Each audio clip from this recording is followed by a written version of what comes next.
শাকিব খানকে কেমন লাগে? হ্যাঁ, হিরো হিসেবে পারফেক্ট। ভাইয়ের সাথে মনে হয় প্রথম আসলাম কোনো প্রোগ্রামে, এবং সব আপুরা আছেন, সবাইকে আমার সালাম।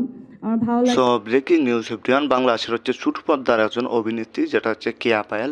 সবাই হয়তো তাকে চিনেন, খুবই হট বা সুন্দরী একজন হচ্ছে অভিনেত্রী। সেই অভিনেত্রী একটা ইন্টারভিউতে কিন্তু তার মন খুলে কথা বলছেন, এবং সেই ইন্টারভিউতে এক পাকে কিন্তু জানিয়েছেন যে আমি হচ্ছে আমাদের যে মেগাস্টার সুপারস্টার শাকিব খান, সেই শাকিব খানের হচ্ছে 3 নাম্বার ওয়াইফ হবো বা 3 নাম্বার বউ হতে চাই। অফার পেলে শাকিব খানের নায়িকা হিসেবে কাজ করবে?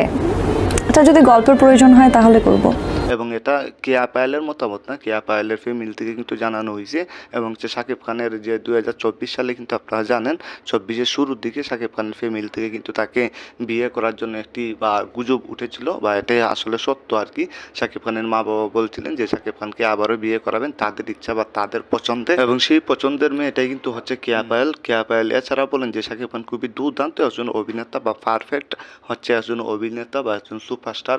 তো খুব শীঘ্রই হতো শাকিব খান এবং হচ্ছে কেয়া পায়েলের বিয়েটা আমরা দেখতে পাবো, এবং কেয়া পায়েলই হবেন শাকিব খানের 3 নাম্বার ওয়াইফ। এবং কেয়া পায়েল তো নিজেই ইন্টারভিউতে কিন্তু এসব জানিয়েছেন, সব কিছু একদম ক্লিয়ার করে দিলেন। হয়তো শাকিব খানের পক্ষ থেকেও খুব শীঘ্রই এমন কিছু বার্তা আসবে এবং ক্লিয়ার হয়ে যাবেন যত সাকিবিয়ানরা আছেন।